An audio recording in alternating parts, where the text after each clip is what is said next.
You're listening to the Transform Your Life from the Inside Out podcast. This is another episode with Gary Zukav, and it's titled Gary Zukav Deep Dive Number 2. I'm doing these deep dives not because, I want you to hear me talk or I've got to opinionate or whatever it might be. I'm doing these actual recaps of what Gary and I talked about, even though you've heard it if you've listened to the episode of Gary. I'm doing them to accentuate some points from my perspective, my model of reality, and my almost 3 decades of working with a shaman. I know that when we hear things from different perspectives, it may register differently. So I'm doing this to create perhaps a different perspective or a new perspective or another perspective. And hopefully you can assimilate what you're learning a lot better by getting at least 2 perspectives, his and mine, on the things we're talking about. Hopefully you enjoy these episodes. I've got several more coming. We have 8 in total, 4 with Gary and I visiting, and then 4 with me recapping. So this is the recap from the first interview. Enjoy. Hi, I'm Jim Fortin, and you're about to start transforming your life from the inside out with this podcast. I'm widely considered the leader in subconscious transformation, and I've coached super achievers all around the world for over 25 years. Here, you're going to find no rah-rah motivation and no hype, because this podcast is a combination of brain science, transformational psychology, and ancient wisdom all rolled into one to take your life to levels you've never thought possible. If you're wanting a lot more in life, to feel better, to heal, to have peace of mind, to feel powerful and alive, and to bring more abundance and prosperity into your life, then this podcast is for you, because you're going to start learning how to master your mind and evolve your consciousness. And when you do that, anything you want then becomes possible for you. I'm glad you're here. Okay, so in this episode, the last episode that Gary and I did, we've already released 2 episodes of Gary and I chatting, and I want to deep dive in this one. But I want to talk about some questions and things that I asked Gary and deep dive into those, as I mentioned earlier. And love. That's something we're all familiar with, and we've all heard it our entire lives, and we all think that we know what it means. But really, what is love? And over my decades working with Don Javier, he's always talked about love and unconditional love, and everything is always love, love, love, love, love. I mean, working with him, sometimes I feel like a 1960s counterculture, hippie, peace and love, the Beatles, all you need is love, etc. But it's important. I don't even know the right word. It's so profound. It's the essence of our existence. And most of us don't understand it. I remember many years ago asking Don Juan, who is the mentor to Don Javier, what love was. And he basically shared the same thing that Gary did, but a little differently. And he said, many of you on the planet in Earth School, he goes, many of you think that love is a feeling or a sentiment. From the bottom of my heart, I have this feeling that I love you. And he said to me that love is not a feeling. It is not a sentiment, which is the way that we understand it. He goes, love is a frequency. And I want to talk about that a little bit. So I asked Gary about unconditional love. And when it comes to unconditional love, most of us think we love, but in truth, what we do is we love conditionally. And I remember Don Javier saying to me many years ago that even unconditional love is not love.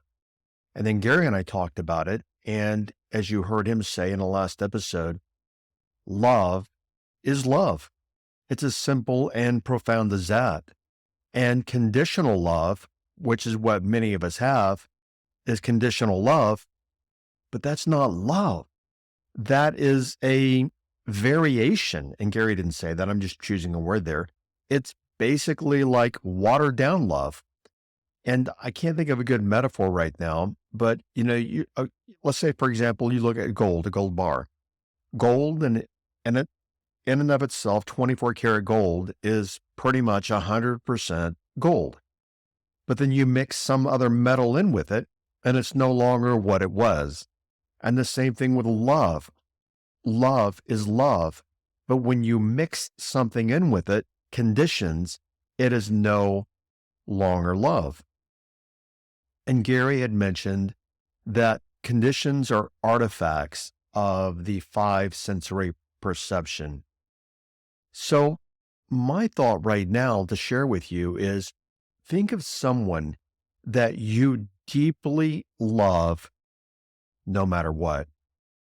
And as I mentioned earlier, notice that for many of us, it's really more a feeling, and we love that person until they do X, Y, Z. And it can be anything, leaving dirty dishes on the counter. And we fly off the handle and we yell at them. But yet out of the same, I was going to say out of the other side of our mouth, what we do is we say, I love you and I love you and I love you. But why can't you do A and B and C and D and E? And why can't you do blah, blah, blah, blah, blah? Well, many times the feeling that we have, we think that it's love, but we're experiencing the love as an emotion. And everything is a frequency, and that's a frequency too, but it's not the frequency of love. You know, the best way that I think I can explain it or share a conception about it is like the golden mean, pi. It is sublime. It is perfection. There was some research done, several years ago, and I don't know where I read this research, but the research stated and said that when we are in the state of feeling unconditional love, the blood pressure on the walls of the heart go to the ratio of the golden mean.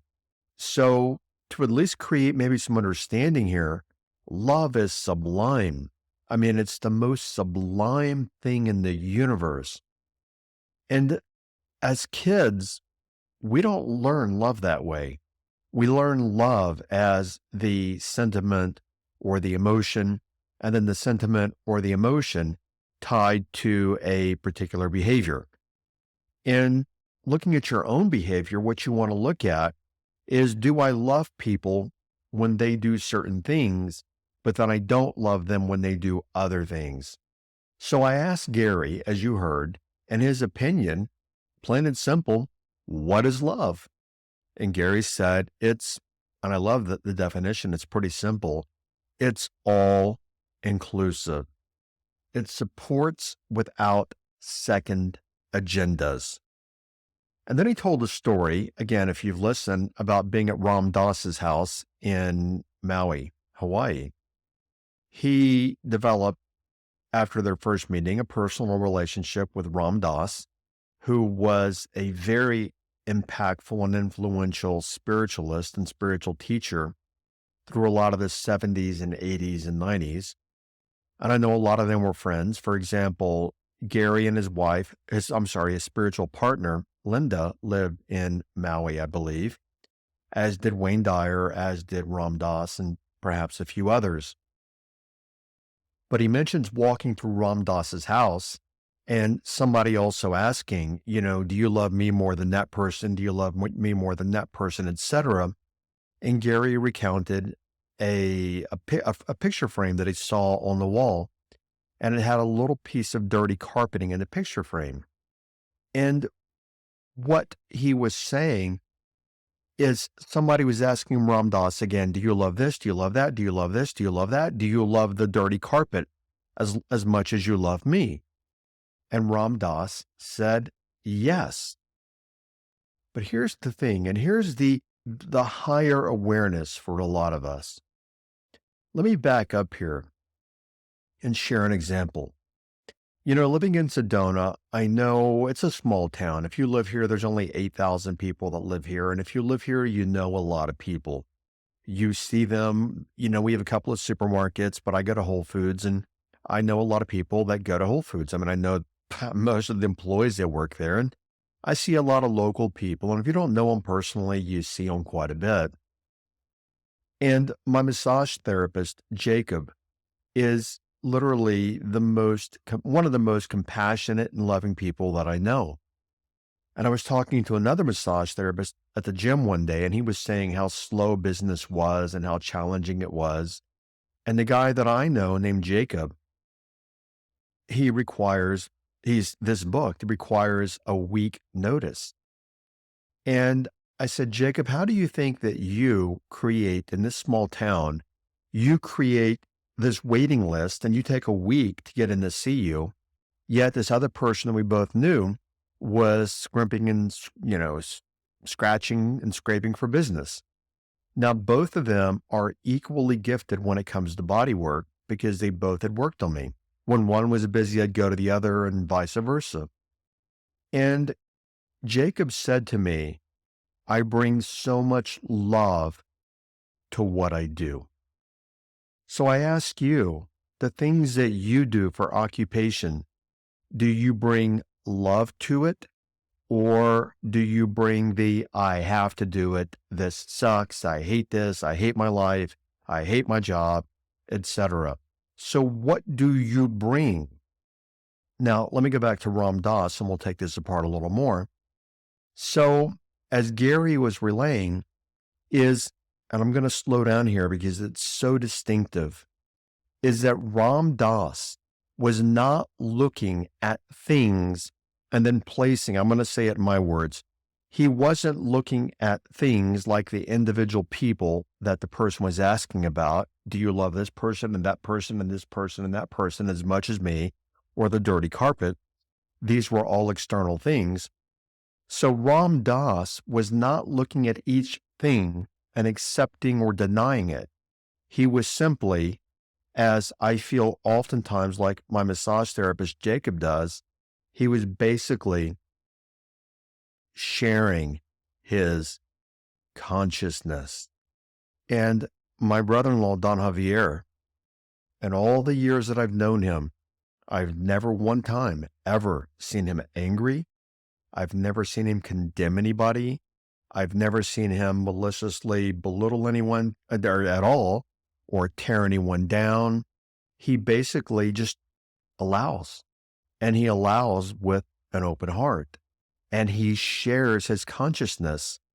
And he's my brother-in-law, so I'm used to it. And honestly, being family, we spend family time together, etc. So I guess I would say I'm a bit anesthetized to even him being a shaman, and that I experience him both as a shaman and my mentor, but also plain and simple a dude. And he's a really cool dude, but my brother-in-law.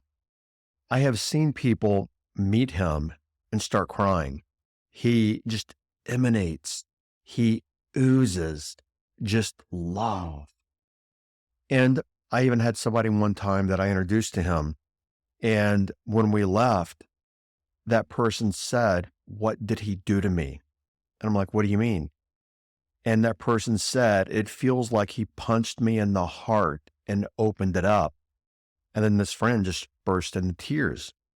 So as Gary recounted that story about Ram Dass, it takes me to this, little story about Jacob, the massage therapist, who I enjoyed being around, and he does amazing body work, but it also reminds me of my presence with my brother-in-law, Don Javier.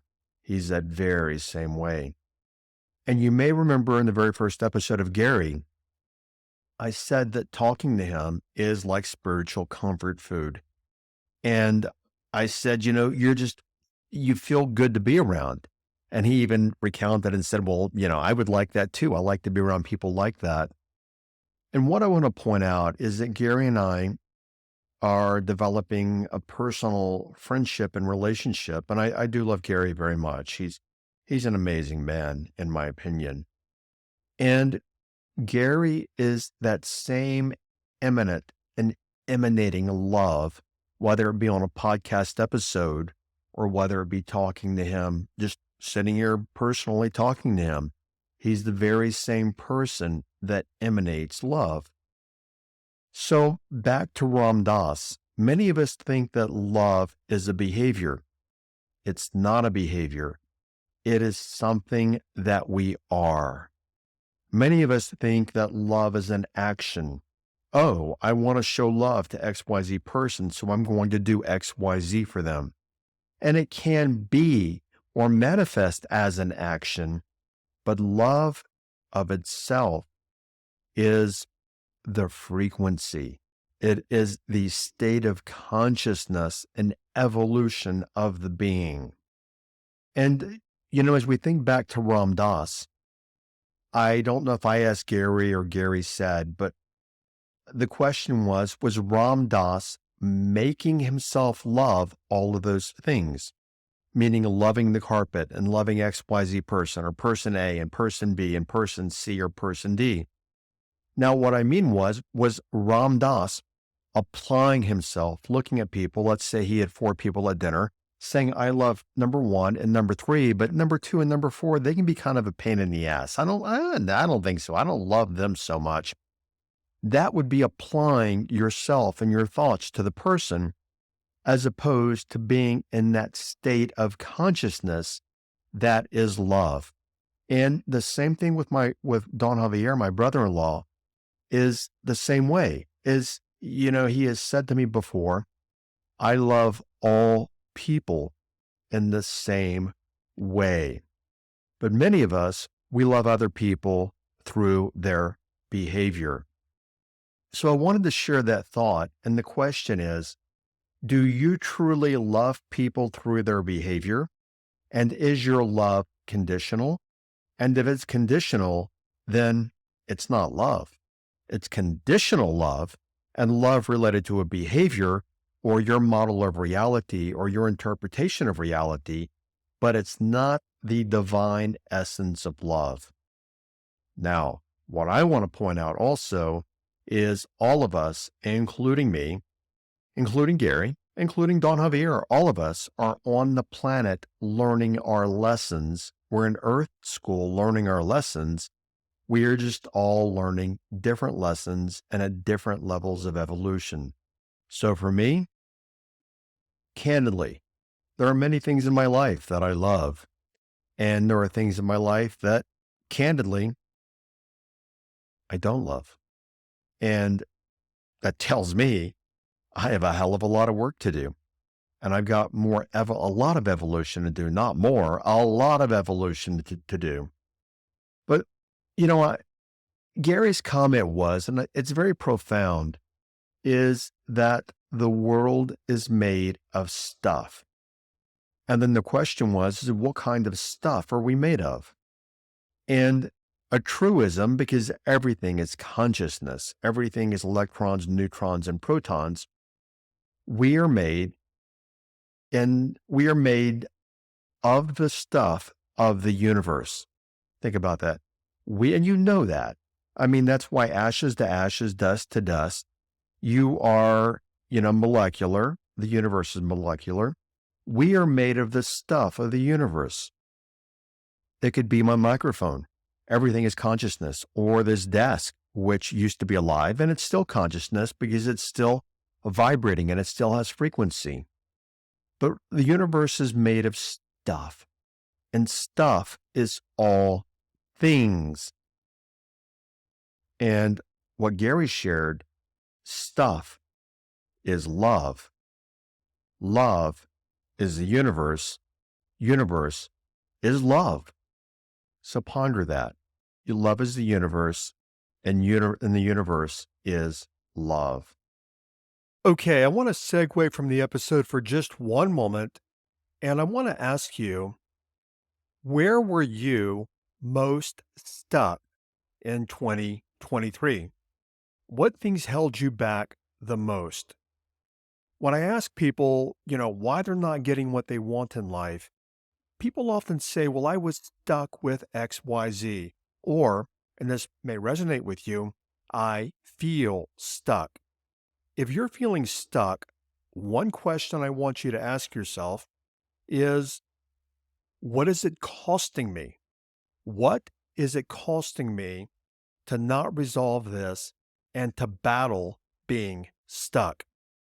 And when you add that up, whether it's money and especially in business, but in your health and your relationships, when you add that up, it's extremely costly to be stuck in life. Now, all this being said, I created a new challenge. I created it last year. Many thousands of people have gone through it, and it's called the Get Unstuck Challenge. Interesting, the name's all about getting unstuck.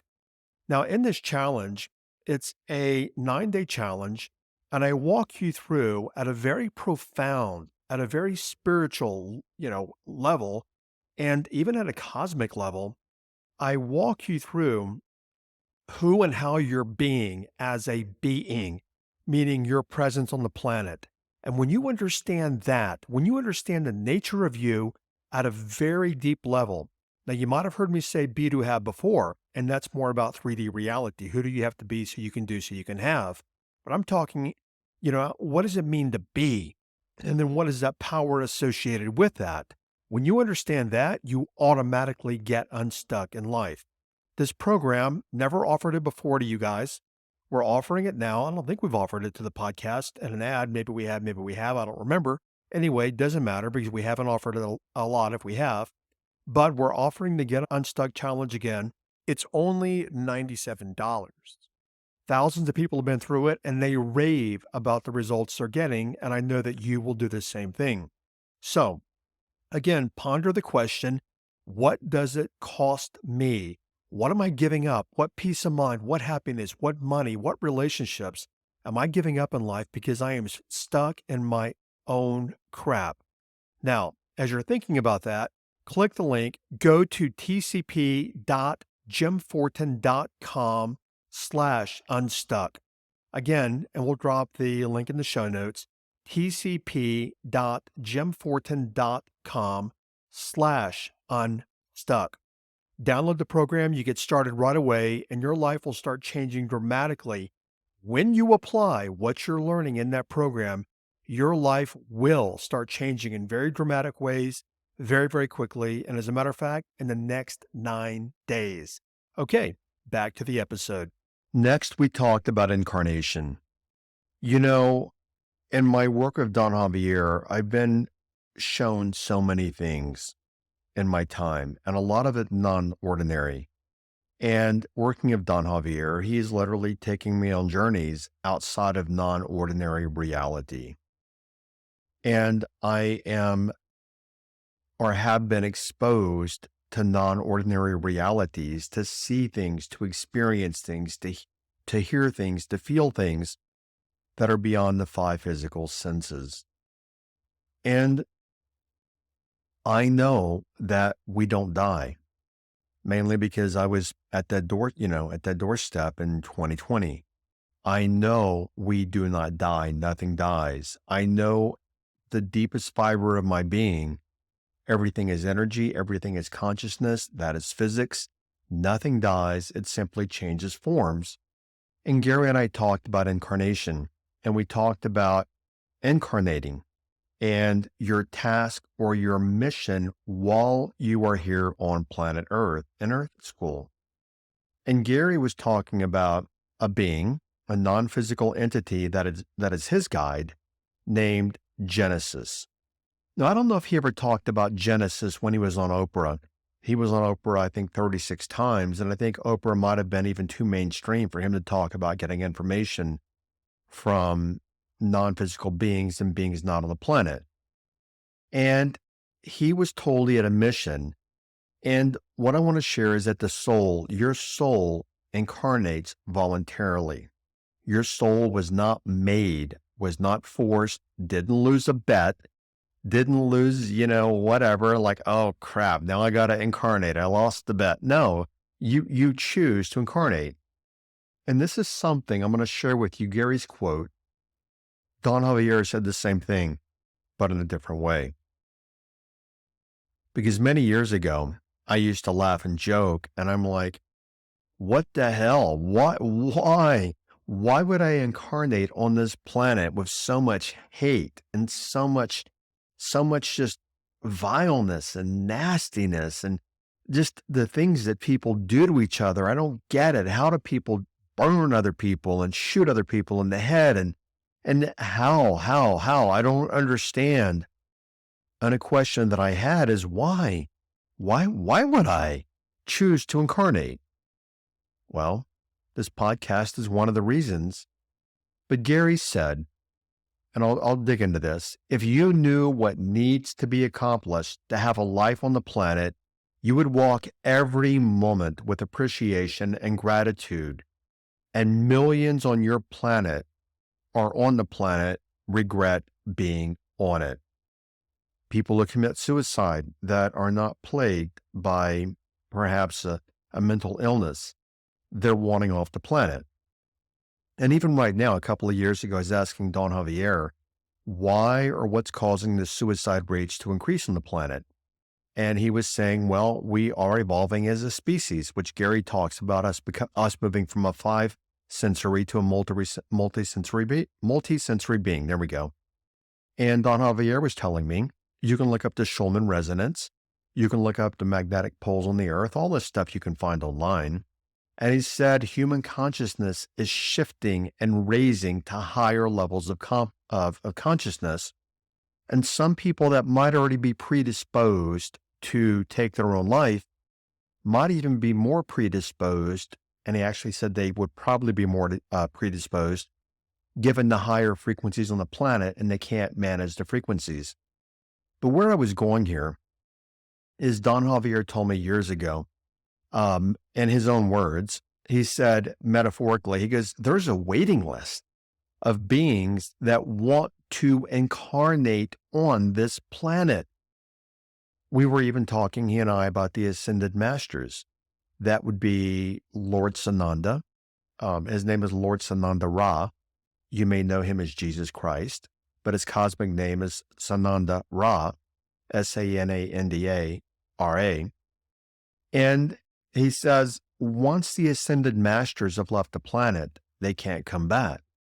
And there are some that regret because they miss the experience of having a body.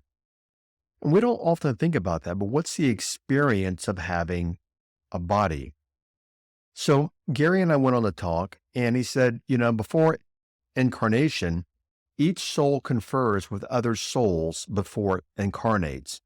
Meaning before we incarnate, and before you've incarnated with people that you have in your life that you're close to or had experiences with, or even people you meet in passing, we metaphorically had conversations before we incarnated. Hey, when we get down to planet Earth, these are the things that have to happen to co-create to help both of us with our evolution, which I even asked Gary about that at one point, because Oprah had said that without Gary Zukav, the Oprah show would not have been what it was. And I even asked Gary one time, not when we were recording, what do you think your and Oprah's karma was? And Gary actually started giggling, and he goes, I don't know. I've never thought about that. Because my thought was, at some point before they incarnated, they agreed to intersect and cross paths, and they agreed so that he could bring his wisdom to her, and she agreed so that she could bring his wisdom into her life. So they both won in that she got Gary for her own teaching and her audience, and he got her for the exposure to expand his mission, which I'll mention in just a moment and he talked about. But his mission is, I'll talk about it in just a moment. So Gary had said, there's nothing waiting for you here, not even a future. What he meant is when you incarnate, there's nothing waiting for you on the planet. It's not like you're incarnating into, I have to do X, Y, Z while I'm down there. Okay, let me pack my backpack, and that's why I'm going down there. And I'm going down to the planet to do X, Y, Z. Now, that may be partly going on, but you incarnate to create. And I say this over and over and over and over and over and over and over and over again. You are a creator. Every single thing you have in your life, you listen to the podcast because you're wanting to create something more. And mainly it's because you're experiencing a loss in your life at some place and you want to fill that loss, perhaps thinking it's going to make you happy to fill that loss. So you're looking for something. You would not be here for the most part if you were not looking for something. The truth is, created. We are creators. That's what you are, a creator, and you are a reflection of the creator that created you to be a creator. I've talked about that many times, about going to the ocean and taking out a drop of salt water. That salt water is of the same composition and consistency that the water in the ocean is. You are a reflection of the creator. You are of the same stuff that the creator is. What the creator created, you can create because you are a creator. You know, I say it, and some people, or many people have a hard time with it, and especially because they're putting a definition or a meaning on the word, but the word God. You are as much God as you attribute the powers to what you may think is a deity of being God. You are that. You are a creator. And here's the kicker. You're so powerful that you've heard me say before, is that life is not a choice. I say it differently, and I learned this from Don Javier. Life is choice. You chose to incarnate. That was the ultimate choice relative to your experience in this lifetime. You chose to to incarnate. And because you chose to incarnate, you came here with choice. And everything that you want, or that you have, or you don't want, or you don't have, was all, listen very carefully, I request that, please listen. Everything that you want and you don't have is because you're making choices to not bring that into your life. You're making choices to live in a way that actually precludes you from having that in your life. It could be a $10 million home. It could be the ideal partner. It could be whatever you want it to be, but you have made the choice.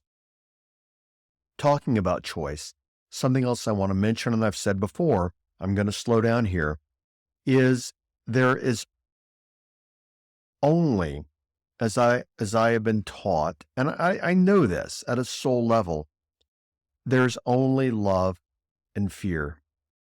Everything else is a reflection of those two emotions.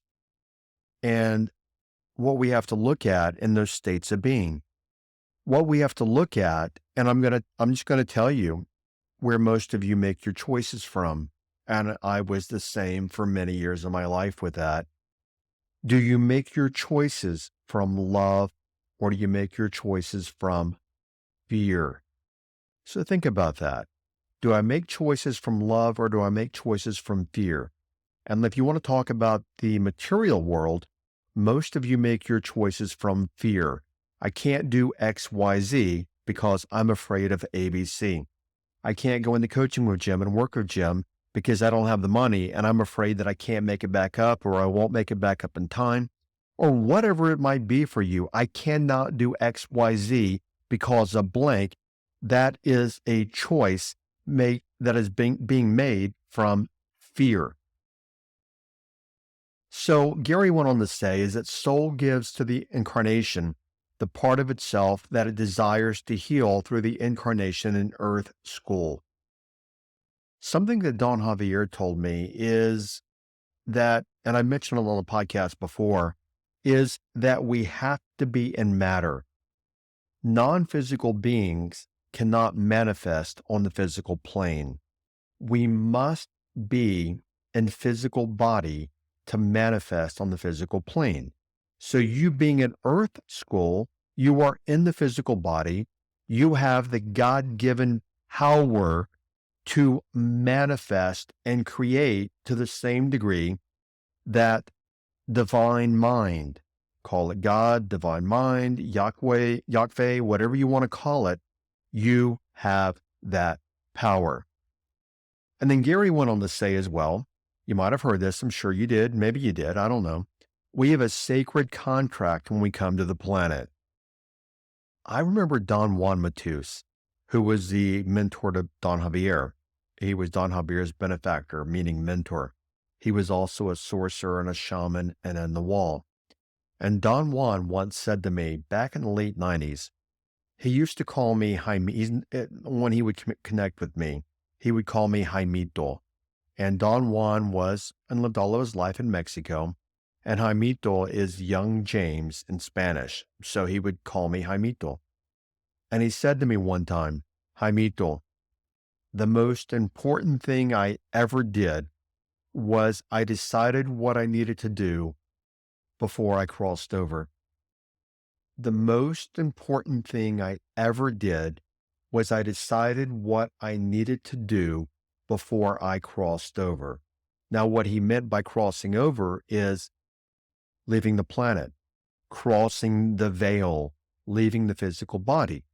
And Don Juan was saying, and I'll talk more about this in just a moment when it comes to meaning in our lives. Don Juan was saying the most important decision or realization I ever had in my time in Earth School was deciding and knowing what I had to do before I left Earth School. We'll talk about that a little more here and about what you're to do while you're here, your soul contract. But the question is, do you know? Are you, somebody said something to me one time and it hit me pretty hard. And it was about 15 years ago. And they said to me, Jim, you're just marking time until you die. So the question for you, are you using your life to advance your spiritual evolution and growth and to help raise humanity? Or are you simply marking time by looking only and caring only for yourself and what you can get or create in the material world? If you're looking only at the material world and what you can get and what you can create in the material world and how important you are and what people are going to think of you, then you're simply, to some degree, marking time. Don Javier once said to me, and I don't want to use, I'm not real comfortable using this word, but I'll use it, and I've used it before. But he said, if you're not living on soulful purpose and you're getting into your emotions and you're letting your physical 3D emotions run your life, you're wasting your life. When you think about it that way, I was like, holy shit, that hit pretty hard. I've got to work on that one. And you hear Gary said, my contract is, and he was told by Genesis, the non-physical entity that guides him, is your contract with the universe is to embody and master authentic power to help teach it to others. I'll repeat, your contract, meaning Gary Zukav, and he's impacted, tens of millions, hundreds of millions of people by being on Oprah. And his books are best-selling books. Your contract with the universe is to embody and master authentic power and to help teach it to others. And that is exactly what he does. And he even says, you can hear him say, it feels good. It feels right. I didn't think about it. What I do, the transformational coaching program, this podcast, they feel right to me. Truthfully, in all transparency, I'm doing this right now at like 11 o'clock at night after I just did an hour and 45 minute presentation earlier after having a full workday. That's how busy my container of skin is, my life is right now. And I even said, do I want to do this tonight? No, not really. But I do it because I told my team and they know that I've got to deliver it by a certain day. But it's not an option for me not to do the podcast. Why? Because that's who I am and that's what I do. I don't have the heartfelt or apparently the energetic presence that Gary Zukav might have or Don Javier, but I care as much. And my nature, like Don Javier's mentor, is to rattle the cage. I mean, there are so many times I'm like, okay, please just get it already. Get, but I look at Don Javier as my example, and I look at the fact that he does what he calls using his patience. Basically, hey, he waits till a person gets it, and then, okay, they get it and they learn. So I'm learning that as well. And hopefully my intention is by the time I'm older, like Gary in my 80s, I will also exude that energy and that love and that presence, and we'll see. So when Gary was talking to Oprah, he and I were talking, and he even said in the second interview, which you probably just listened to, we did last week, about Oprah and Oprah connecting with him and giving him accolades and saying things like, if it wasn't for Gary Zukav, my show never would have gone in the direction that it did. And had it not gone in the direction that it did, I may not have become the influencer that I was. And Gary said something that Don Javier has said also.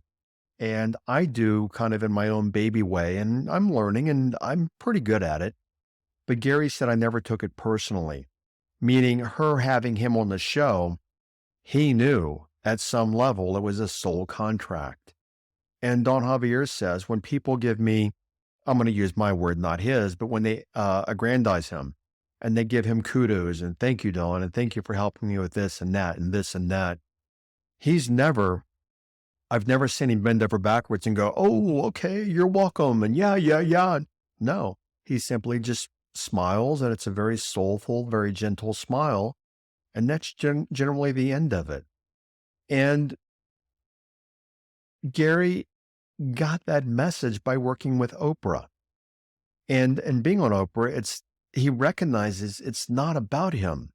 For me, my podcast is not about me. There was one time, living in Sedona, not a he, but a woman. There was living here in town. I was actually shopping for a birthday gift for someone. And this woman walks up to me and she says, are you Jim Fortin? And I said, yeah, why? And she started crying. And I didn't know her. And she says, I listened to your podcast. And she goes, thank you so much. My partner recently passed. And by your podcast episodes, you helped me get through that. And I'm so grateful. And my thought was, I didn't do any of that. I didn't do any of that. It simply came through me. That is divine mind and divine spirit working through me.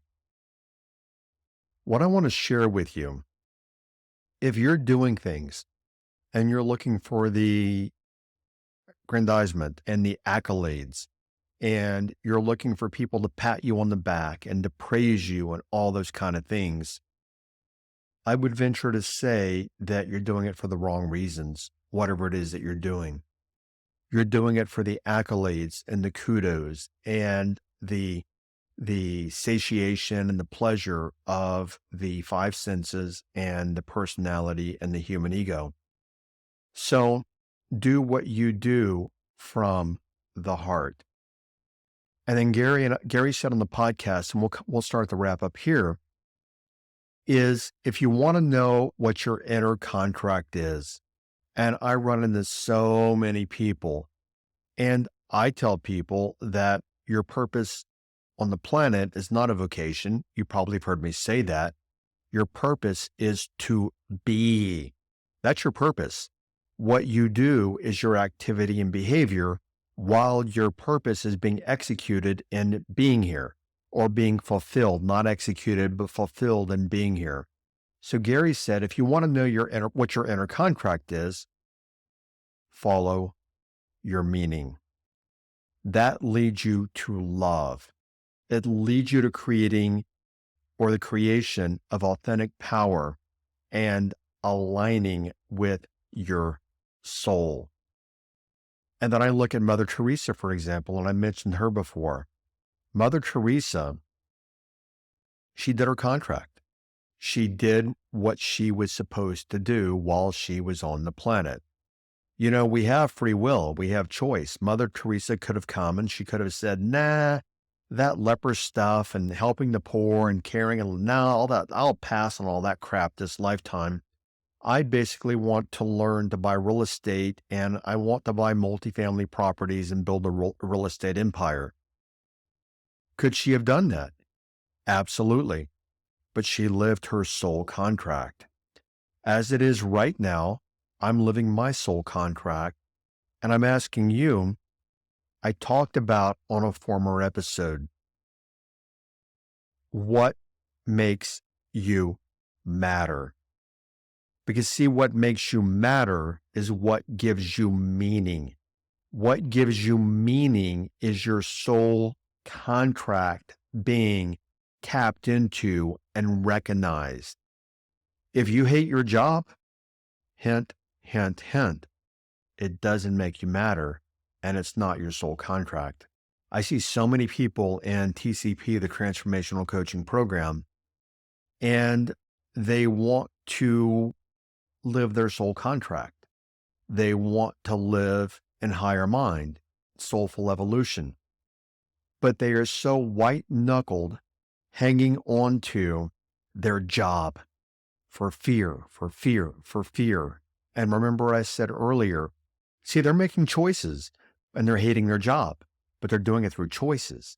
So I ask you, are you, again, making your choices through love or through fear?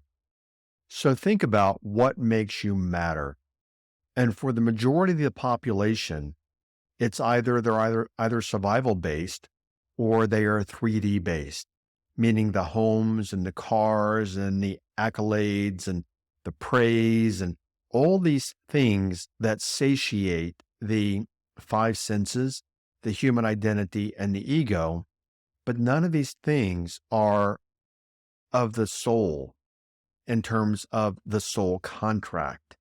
I mean, we don't come to the planet with a soul contract to buy a collection of Rolls Royces or Rolexes or whatever it might be. And what I want to share with you is what makes you matter is pretty much only relative to your experience on the planet, sharing your life and your experience with other people.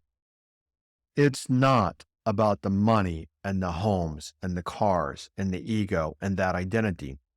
What makes you matter, think about this, is your service to other people. And you might not have thought about it that way, but if you're like most of us on the planet, and especially listening to the podcast, you have this very special feeling in you, this loving feeling in you. When you do something to help other people, you know it helped them and you feel good about it. That's what makes you matter. And I've talked about before the motivational speakers saying things like, you got to find your why, you got to find your why. Personally, I think that's bullshit. It's all 3D identity and ego looking for the why 9 times out of 10.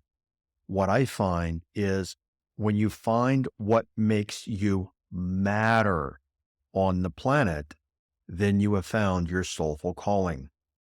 If I ever do quit doing and I ever stop what I'm doing, meaning a transformational coaching program, candidly, it's crossed my mind.